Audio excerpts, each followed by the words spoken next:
ബിസ്മില്ലാഹിർ റഹ്മാനിർ റഹീം. يعلموا أنما الحياة الدنيا لعب ولهو وزينة وتفاخر بينكم وتكاثر في الأموال والأولاد كمثل غيث أعجب الكفار نباته ثم يهيج فتراه مصفرا ثم يكون حطاما وفي الآخرة عذاب شديد ومغفرة من الله ورضوان وما الحياة الدنيا إلا متاع الغرور. സൂറത്തുൽ ഹദീദിലെ 20-ാമത്തെ ആയത്ത്.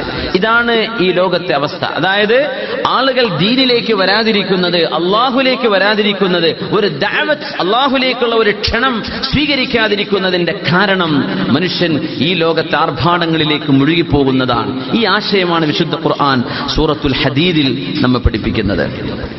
എന്താ പറയുന്നു നോക്കൂ, വളരെ അത്ഭുതകരമായ ആയത്താണ്. ഈ ആയത്ത് മുമ്പ് ചർച്ച ചെയ്തിട്ടുണ്ടോ ഇവിടെ?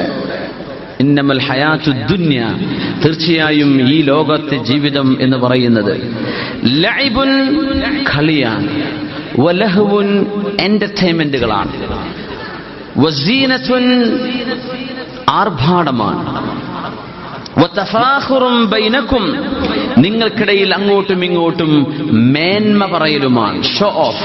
ഇതാണ് ഈ ലോകം. വതകാസുറും ഫിൽ അംവാൽ, സമ്പത്ത് ഒരുപാട് വേണം എന്ന മത്സരമാണ്. അതാണ് നിങ്ങളുടെ ലോകം എന്ന് പറയുന്നത്. എനിക്ക് ജീവിക്കാനായിട്ടുണ്ടല്ലോ, അൽഹംദുലില്ലാഹ്, മതി, നീ ഇങ്ങനെ അങ്ങ് പോയാൽ മതി. അങ്ങനെയല്ല മനുഷ്യൻ ചിന്തിക്കുന്നത്. ഇനിയും വേണം, ഒരുപാട് വേണം, കുഴപ്പമില്ല. അതുകൊണ്ടൊക്കെ അള്ളാഹുവിന്റെ മാർഗത്തിൽ സ്വതക്ക ചെയ്യാനും സകാത്ത് കൊടുക്കാനും പാവപ്പെട്ടവരെ സഹായിക്കാനൊക്കെ നിയ്യത്തുണ്ടോ, അൽഹംദുലില്ലാഹ്, ബറക്കത്താണ്. പക്ഷേ മനുഷ്യൻ ചെയ്യുന്ന അങ്ങനെയല്ല, മേന്മ പറയും. ഫിൽ അംവാലി വൽ ഔലാദ്, മക്കളെ വെച്ച് മേന്മ പറയും. എന്റെ കുട്ടിയെ കെട്ടിച്ചതേ 200-300 കൊടുത്തിട്ടാണ്, അതൊക്കെ ഒന്ന് പറയണില്ലേ, അഭിമാനം പറയാറില്ലേ? അതന്നെ സംഭവം. ഈ ലോകം ഇതൊക്കെയാണ്. ഈ മേന്മ പറച്ചിലാണ് നടക്കുന്നത്. കുട്ടിയുടെ മുടികളെച്ചലോ അല്ലെങ്കിൽ അഖീഖത്ത് അറക്കലൊക്കെ വലിയ കൂലുള്ള വിഷയമാണ്. നമ്മളിപ്പോ എന്താ അഖീഖത്ത്, കുട്ടിയുടെ അഖീഖത്ത് അർത്ഥം 2.5 കിൻഡൽ ഉണ്ടായിരുന്നു, എന്താ പറയാ, സുബ്ഹാനല്ലാഹ്. അപ്പൊ അതിന്റെ അർത്ഥം എന്താ? ഒരു അയൽവക്കത്തോ ബന്ധുവിലോ ആരോ അർത്ഥം 1 കിൻഡൽ ഉണ്ടായിട്ടുണ്ടാവുള്ളൂ. അതന്നെ ഈ 2.5 കിൻഡൽ ഉണ്ടായിരുന്നു നീ പറഞ്ഞിരുന്നത്. സുബ്ഹാനല്ലാഹ്. തകാസുറൻ, ഞാൻ ഒരുപാട് ചെയ്തിട്ടുണ്ട്, ഞാൻ ഒരുപാട് ചെലവഴിച്ചിട്ടുണ്ട് എന്ന് മനുഷ്യൻ പറയും. യഖൂലു അഹ്ലക്തു മാലി, ഞാൻ എന്റെ അഹ്ലക്തു മാലി ലുബദ മാലൽ ലുബദ, ഞാൻ എന്റെ സമ്പത്ത് ഒരുപാട് അടിച്ചു തീർത്തിട്ടുണ്ട്. അതാ പറയാം, ഞാൻ എന്റെ സമ്പത്ത് മാലൽ ലുബദ, നശിപ്പിച്ചു കളഞ്ഞിട്ടുണ്ട്, വാരി എറിഞ്ഞിട്ടുണ്ട് എന്ന് മനുഷ്യൻ അഭിമാനം പറയുന്നു. വിശുദ്ധ ഖുർആൻ പറയാൻ സൂറത്തുൽ ഹദീദിലെ ഈ ആയത്ത് വല്ലാത്തൊരു അത്ഭുതമുള്ള ആയത്താണ്. യഅലമു, നിങ്ങൾ അറിയണമേ, ഈ ലോകം എന്ന് പറയുന്നത് കളിയും എന്റർടൈൻമെന്റും ആർഭാടവും ഷോ ഓഫുമാണ്. എന്ന് പറഞ്ഞാൽ ഒരു കുട്ടിയുടെ ജനനം മുതൽ തുടങ്ങുന്ന ഒരു വിഷയമാണ് ഖുർആൻ പറഞ്ഞത്. കുട്ടിയെ സംബന്ധിച്ചിടത്തോളം ആ കുട്ടിയുടെ ചെറുപ്പത്തിൽ ആവശ്യമുള്ളത് എന്താണെന്നറിയോ? ടോയ്സാണ്. ഒരു കുട്ടിക്ക് ആവശ്യം അതാണ്. ഏറ്റവും കൂടുതൽ കുട്ടി ഇഷ്ടപ്പെടുക എന്താണ്? ടോയ്സാണ് ഇഷ്ടപ്പെടുക. ലൈബ്, കളിക്കാനുള്ള സാധനങ്ങളാണ്. ഒരു പാർക്കിൽ കൊണ്ടുപോയിട്ട് കുട്ടികൾ അവിടെ നിന്ന് കരയോടെ എഴുന്നേറ്റ് പോരാൻ, അവർക്ക് കളിക്കണം, ലൈബ്, കളിക്കണം. ഒരു ടോയ് വാങ്ങിച്ചു കൊടുത്തു കഴിഞ്ഞാൽ ആ കുട്ടി ഒരു ദിവസം കളിച്ചു, 2ാമത്തെ ദിവസം അടിച്ചു പൊളിച്ചു. അമ്മ ചോദിക്കുകയാണ്, മോനെ നിന്റെ കാറ്. എനിക്ക് വേണ്ടമ്മ. വേറൊരു ഷോപ്പിൽ പോയി, എനിക്കിത് വേണമെന്ന് പറഞ്ഞ് കരയും മക്കള്. ഇത് വേണം, ഇത് വാങ്ങിച്ചു തരണമെന്ന് പറഞ്ഞ് പിടിവാശി പിടിക്കും. വാപ്പ മാനക്കേടുകൊണ്ട് എന്ത് ചെയ്യും? വാങ്ങിച്ചു കൊടുക്കും. വാപ്പാക്ക് അറിയാം ഇത് വീട്ടിൽ വേറെ ഉണ്ട്, പക്ഷെ നാട്ടുകാരുടെ മുമ്പിൽ കുട്ടി ഇങ്ങനെ കരയുമ്പോഴേ ഇതൊരു പിഷ്ക വാപ്പയാണല്ലോ എന്ന് പറയുമെന്ന് വിചാരിച്ച് അടുത്തത് വാങ്ങിച്ചു കൊടുക്കും. ഇത് കൊണ്ടുപോയി വീട്ടിലെത്തിക്കഴിഞ്ഞാൽ ഒന്ന് തുറന്നു, ഒന്ന് കളിച്ചു, 2 ദിവസം 3 ദിവസം, പിന്നെ അത് മൂലക്കലാണ്, അല്ലേ? വിശുദ്ധ ഖുർആൻ പറയാൻ ഈ ലോകത്തിന്റെ ഉദാഹരണം ഇന്നതാണ്. അതായത് നിങ്ങൾക്ക് തോന്നുന്നു ഇന്നത് കിട്ടിയാൽ എനിക്ക് സാറ്റിസ്ഫാക്ഷനായി, ഞാൻ സാറ്റിസ്ഫൈഡ് ആവും, എനിക്കിത് കിട്ടിയാൽ മതി, പിന്നെ ഒന്നും എനിക്ക് വേണ്ട എന്ന് തോന്നും. കിട്ടിക്കഴിഞ്ഞാൽ നിങ്ങൾക്കതിന് മടുപ്പ് വരും. ഈ ലോകം ഇങ്ങനെയാണ്, പരലോകം മടുപ്പ് വരില്ല. അടുത്ത വിഷയം വലഹുൻ, ഇത് എന്റർടൈൻമെന്റുകളുടെ ലോകമാണ്. കുട്ടി ഒന്നങ്ങ് വലുതായാൽ ഒരു 3 വയസ്സ് 4 വയസ്സായി കഴിഞ്ഞ് നിങ്ങൾ അവർക്കൊരു എന്റർടൈൻമെന്റ് വാങ്ങിച്ചു കൊടുത്തു എന്ന് വിചാരിക്കുക. അതൊരു കുറച്ച് ദിവസമൊക്കെ കളി, 2 ആഴ്ച 3 ആഴ്ച ഒക്കെ ഒരു കുറച്ച് ഗെയിമൊക്കെ ഡൗൺലോഡ് ചെയ്ത് കളിച്ചു വരും. പിന്നെ അത് മൂലക്കലാണ്. പിന്നെ അത് വേണ്ട, അവന് വേറെ എന്തെങ്കിലും വേണം. ഈ ലോകം ഇങ്ങനെയാണ്. പിന്നെ ആർഭാടത്തെ സംബന്ധിച്ചുള്ള ചിന്ത വരും, ഭംഗിയാവണമെന്ന ചിന്ത വരും. ഒരു സ്കൂളിൽ 8ാം ക്ലാസ്സിലൊക്കെ എത്തിക്കഴിഞ്ഞാൽ നമ്മുടെ കുട്ടികൾക്ക് ഇതിങ്ങനെ ആയി. അപ്പോഴാണ് സ്കൂൾ ബസ് താഴെ നിന്ന് ഇങ്ങനെ വെയിറ്റ് ചെയ്യുക. കുട്ടി മിററിന്റെ മുമ്പ് ഇറങ്ങിയിട്ടില്ല, പെൺകുട്ടികളോട് സ്കാർഫ് കുപ്പായൊക്കെ റെഡിയാക്കി മേക്കപ്പ് ഒക്കെ ഇട്ടിട്ട് റെഡി സ്കൂൾ ബസ് താഴെ വന്ന് വെയിറ്റ് ചെയ്യുക. ഒരു കുട്ടിക്ക് 1 മിനിറ്റ് 1/2 മിനിറ്റ് ഒക്കെ ഉണ്ടാവുള്ളൂ. എന്തേ സംഭവം? എന്റെ ഭംഗി പൂർത്തിയായില്ലല്ലോ എന്ന് നമ്മൾ ചിന്തിക്കാൻ തുടങ്ങും. ആൺകുട്ടിയും പെൺകുട്ടിയും സ്കൂളിൽ പോകുമെന്ന് ചെത്തിപ്പൊളിക്കാൻ തുടങ്ങും. അത് 8ാം ക്ലാസ് എത്തുമ്പോഴേക്കായി തുടങ്ങും. ആലോചിച്ചാൽ മനസ്സിലാവും. ഖുർആൻ പറയാണ്, ഇനി മുതൽ നിങ്ങൾക്ക് സൗന്ദര്യബോധം വന്നു തുടങ്ങും. അപ്പോൾ എന്റെ കുപ്പായം, എന്റെ ഷർട്ടിന്റെ ബ്രാൻഡ്, എന്റെ ഷൂവിന്റെ ബ്രാൻഡ് ഇത് നൈക്ക് തന്നെയാണോ, അതല്ല ഇത് ഹഷ് പഫീസ് ആണോ, അല്ലതുപോലെ ചൈനയാണോ, ഇങ്ങനെയൊക്കെ മനുഷ്യന്മാർ ചിന്തിക്കാൻ തുടങ്ങും. എന്താണ്? ബ്രാൻഡുകൾ ഇഷ്ടപ്പെടാൻ തുടങ്ങും. അവരുടെ ട്രൗസർ ആയാലും അവർ സ്പോർട്സ് യൂട്ടിലിറ്റി സാധനങ്ങൾ എന്തായാലും ബ്രാൻഡുകൾ വേണമെന്ന ചിന്ത വരും. എന്തേ? ഒരു ആർഭാടത്തിലേക്ക് കടക്കുകയാണ്. അപ്പോഴാണ് കുട്ടികൾ എന്ത് ചെയ്യും? വാപ്പയോടൊക്കെ പറഞ്ഞു തുടങ്ങും, വാപ്പ നിങ്ങൾ ഈ പൊളിഞ്ഞ കാറൊക്കെ മാറ്റാൻ നേരായിട്ടില്ലേ, നമുക്ക് പുതിയ കാറ് വാങ്ങിച്ചൂടെ എന്ന് മക്കൾ വാപ്പയോട് പറയാം. മോളെ ഇതിന് എത്രയാതിന് വില എന്നറിയോ എന്നൊക്കെ വാപ്പ പറഞ്ഞു കൊടുത്താലും വാപ്പ ഒന്നും പറയില്ല. എന്റെ കുട്ടികളുടെ അടുത്തുള്ള ഓരോ കയ്യിലൊക്കെ ഉള്ള വാഹനം കാണണം നിങ്ങൾ. അപ്പൊ വാപ്പ കുഞ്ഞിനെ സ്കൂളിലേക്ക് കൊണ്ടുപോകുമ്പോൾ മോള് പറയാൻ തുടങ്ങും, എന്ത് പൊന്നാര വാപ്പ എന്നെ സ്കൂൾ ബസ്സിൽ വിട്ടാൽ മതി, നിങ്ങൾ ഈ പൊളിഞ്ഞ കാറൊന്നും എന്റെ കുട്ടികൾ കാണണ്ട, എന്റെ സുഹൃത്തുക്കൾ കണ്ട, എനിക്ക് മാനക്കേടാണ്, നിങ്ങളിത് കൊണ്ടുവരണ്ട. സുബ്ഹാനല്ലാഹ്. ഇങ്ങനെ മക്കൾ പറയാൻ തുടങ്ങും. വസീന, അത് ആർഭാടത്തിന്റെ സമയമാണ്. പിന്നെ വതഫാഖുറുൻ, അഭിമാനം പറയുന്ന സമയം വരും. പിന്നെ നെക്സ്റ്റ് സ്റ്റേജ് അതാണ്. അപ്പോഴാണ് നമ്മുടെ കോളേജിലേക്ക് എത്തിക്കഴിയുന്ന സമയത്ത് ഏത് കോളേജിലാണ് പഠിക്കുന്നത് എന്നത് മക്കൾ അഭിമാനം പറയാൻ തുടങ്ങും. ഞാൻ പഠിക്കുന്നതേ ഷാർജ അമേരിക്കൻ യൂണിവേഴ്സിറ്റിയിലാണ്. നീയോ? ഞാൻ അണ്ണാമലയുടെ ബ്രാഞ്ചിലാണ്. എന്തൊരു അണ്ണാമല എന്ന് കൂട്ടുകാർ ചോദിക്കാൻ തുടങ്ങും. അപ്പം പറയില്ല ശരിക്കും ഞാനൊരു യൂണിവേഴ്സിറ്റിയിലാണ്. ഏതാണ് തിരിച്ചു പറച്ച് പല ചോദ്യം ചോദിച്ചാലേ പറഞ്ഞു കൊടുക്കുള്ളൂ. എന്തേ? മനുഷ്യൻ അഭിമാനം പറയുന്ന സ്റ്റേജിലേക്ക് എത്തുകയാണ്.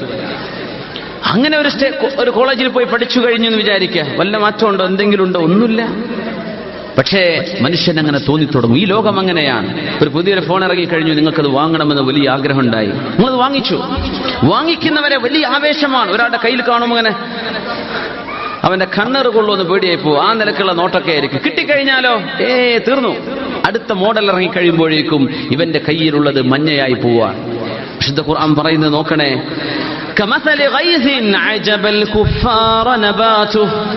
കർഷകരെ പോലെയാണ്. അവർക്ക് ചെടികൾ മുളച്ചു വന്നു കഴിയുമ്പോൾ എന്തോ ഒരു രസം തോന്നും. നമ്മളെ ഫാമൊക്കെ വളരെ റെഡിയായി നിൽക്കുകയാണ്, അതിന്റെ ഹാർവസ്റ്റ് ആയി കഴിഞ്ഞു, നമുക്ക് മുറിച്ചെടുത്ത് കൊണ്ടുപോകാം, നമുക്ക് മാർക്കറ്റിൽ കൊണ്ടുപോകാം, നല്ല വില കിട്ടും എന്ന് വിചാരിച്ചിരിക്കുമ്പോൾ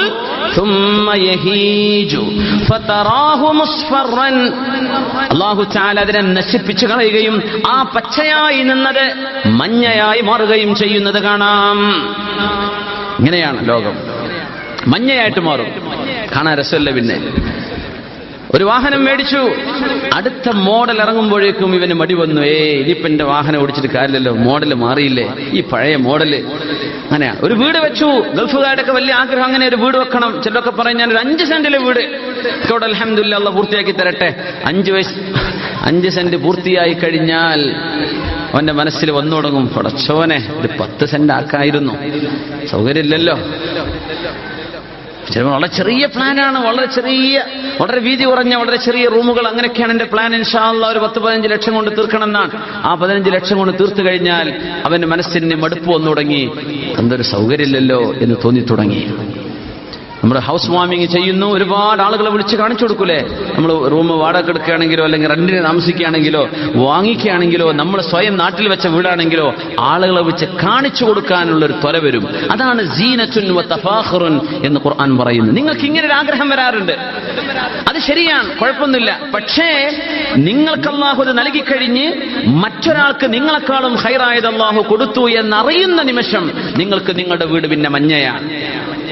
അതുവരെ എന്തോ ഒരു ആവേശത്തിൽ ആളുകളെ ക്ഷണിച്ചത്, ടോയ്ലറ്റൊക്കെ കാണിച്ചു കൊടുക്കൂലേ നമ്മള് വീട്ടിലെ, ഒക്കെ കാണിച്ചു കൊടുത്തു. അപ്പോഴാണ് മറ്റവന്റെ ടോയ്ലറ്റ് ഇവന്റെ ബെഡ്റൂമിന്റെ അത്ര ഉണ്ട്, അവന് സങ്കടമായി തുടങ്ങി, പടച്ചോനെ. അതുവരെ ഇവന് എന്തോ വലിയ സംഭവമായിരുന്നു അവന്റെ വീട്, ഇനി മുതൽ ഈ വീട് മഞ്ഞയാണ്. മോഡലൊക്കെ പോയില്ലേ ഇത് പിന്നെ പറയാൻ തുടങ്ങി. ഇത് 2015 ഉണ്ടാക്കിയ അല്ല 2010 ഉണ്ടാക്കിയതാ, അന്നത്തെ മോഡൽ അതൊക്കെയല്ലേ ഉള്ളൂ എന്ന് വരുന്നവരോട് ചോദിക്കും മുമ്പേ ഇവൻ പറയാൻ തുടങ്ങും. ഇതൊക്കെ എന്താണെന്നറിയോ? മനുഷ്യന്റെ ഉള്ളിൽ ഒരു ഷോ ഓഫ് മനുഷ്യന്റെ ഉള്ളിൽ വരുന്നുണ്ട്. അങ്ങനെയാണ് ഈ ചാടിച്ചു പോകുന്നവർ, ഓടിച്ചു കൊണ്ടുപോകുന്നവരൊക്കെ. പെൺകുട്ടികൾ പറയില്ലേ, വാപ്പാ എനിക്ക് എന്റെ ജീവിതത്തിൽ കല്യാണം എന്നൊരു സംഗതി ഉണ്ടെങ്കിൽ ഞാൻ ഇവനെ കല്യാണം കഴിക്കുള്ളൂ. സുബ്ഹാനല്ലാഹ്. ഇവൻ പറയും, പൊന്നാര ഉമ്മ നിങ്ങൾ ആരെ കൊണ്ടുവന്നിട്ടും കാര്യല്ലേ, ഞാനും അവളും തമ്മിൽ സ്നേഹത്തിലാണ്, അതുകൊണ്ട് എനിക്ക് കല്യാണം ആലോചിക്കുന്നുണ്ടോ ഞാൻ ഇവളെ കിട്ടുള്ളൂ, എനിക്ക് അവളല്ലാത്തൊരു ഭാര്യ വേണ്ട. അവള് പറയും അവളല്ലാത്തൊരു ഭർത്താവും വേണ്ട. എന്നാ പൊന്നാര മക്കളെ, നിങ്ങളുടെ വയസ്സിന്റെ വ്യത്യാസം എങ്ങനെയാണ് കിടക്കുന്നത്? നിങ്ങൾ തമ്മിലുള്ള കുടുംബപരമായ വ്യത്യാസങ്ങൾ ഇങ്ങനെയൊക്കെയാണ്, വിദ്യാഭ്യാസം ഇങ്ങനെയൊക്കെയാണ്. പാപ്പ അതൊന്നും എന്നോട് പറയണ്ട, സ്നേഹമാവരുത്. എന്നായിക്കോട്ടെ മോനെ മൂളങ്ങ് സഹിച്ചേക്ക്. കല്യാണം കഴിപ്പിച്ചു കൊടുത്തു. 2 കൊല്ലം കഴിഞ്ഞാൽ രണ്ടാൾക്കും അടുപ്പൊന്നു തുടങ്ങും.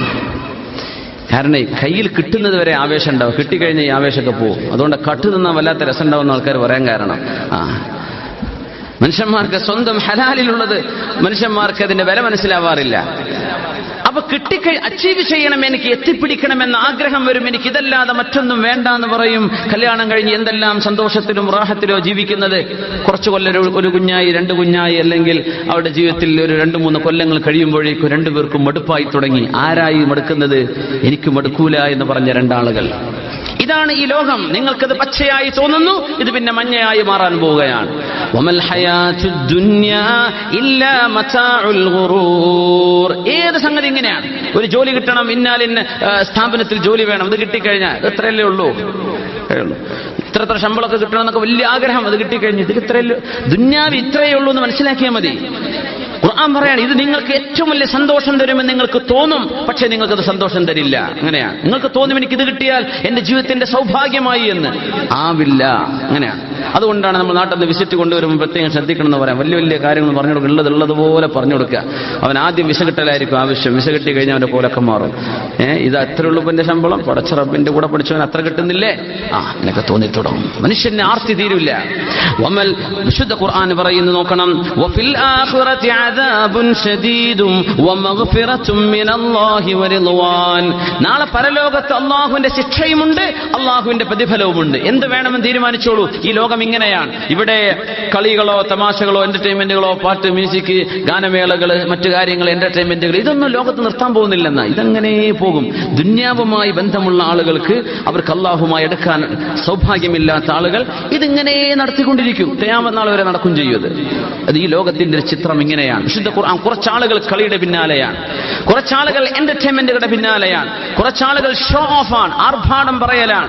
എന്റെ മക്കൾക്ക് ഞാൻ ഇത്ര കൊടുത്തു, എന്റെ മക്കളെ കല്യാണം കഴിച്ചത് ഡോക്ടർ, അവളുടെ അനിയത്തിയെ കിട്ടിയത് എഞ്ചിനീയർ, എന്റെ മോൾ ഇപ്പൊ പഠിക്കുന്നത് BDS ഇന്നാലിന്റെ സ്ഥാപനത്തിൽ, എന്റെ ഒരു മോൻ പഠിക്കുന്നത് UK, മറ്റേ മോൻ ഫ്രാൻസിലേക്ക് പോയി, അടുത്ത ചെറിയോൻ ഇതാ +2 കഴിഞ്ഞവനെ ഞാൻ ജർമ്മനിയിലേക്ക് പറഞ്ഞേക്കാൻ പോവാ. എന്താ അതൊക്കെ ചോദിക്കുന്ന മുമ്പ് അതൊക്കെ പറയണത്? അതിന്റെ അർത്ഥം എന്താണെന്നറിയോ? തഫാഖുർ. മനുഷ്യൻ അഭിമാനം പറയാൻ ഇഷ്ടപ്പെടുന്ന ആളാണ്. എന്നാൽ ഇതിന് വല്ലതുണ്ടോ? ഈ മക്കൾ തന്റെ വാപ്പ ചെയ്യുന്ന ഈ ഉപകാരം മക്കൾക്ക് ഓർമ്മ വരാറുണ്ടോ? അവരവരുടെ വഴിക്ക് പോകും. അങ്ങനെ ഉണ്ടാവുക. ദുന്യാവ് ഇങ്ങനെയാണ്. നിങ്ങൾക്ക് തോന്നും ഇതൊക്കെ വലിയ സംഭവമാണെന്ന്, കിട്ടിക്കഴിഞ്ഞാൽ നിങ്ങൾക്കൊന്നുമല്ലെന്ന് മനസ്സിലായല്ലോ. അതുകൊണ്ട്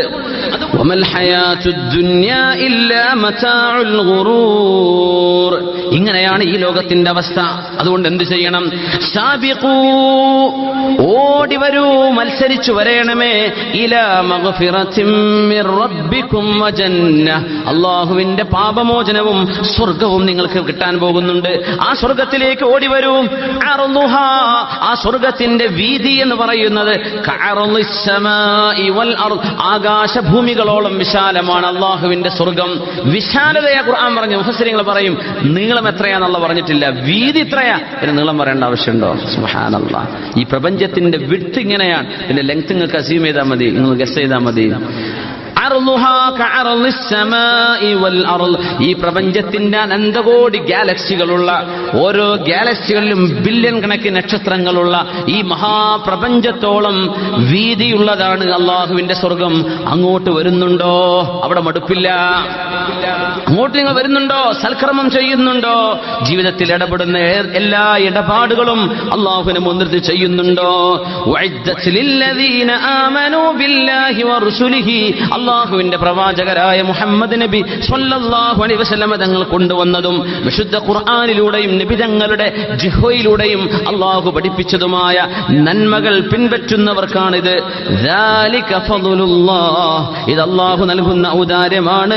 യുഅ്തീഹി മൻ യശാ, അവൻ ഉദ്ദേശിക്കുന്നവർക്ക് അള്ളാഹു അത് കൊടുക്കും. വല്ലാഹു ദുൽ ഫദ്ലിൽ അദീം, അള്ളാഹു വലിയ ഔദാര്യം ചെയ്യുന്നവനാണ്. നിങ്ങൾ ഇതിന്റെ പിന്നാലെ എന്ത് ചെയ്യരുത്, ജീവിതം നശിപ്പിച്ചു കളയല്ലിൻ.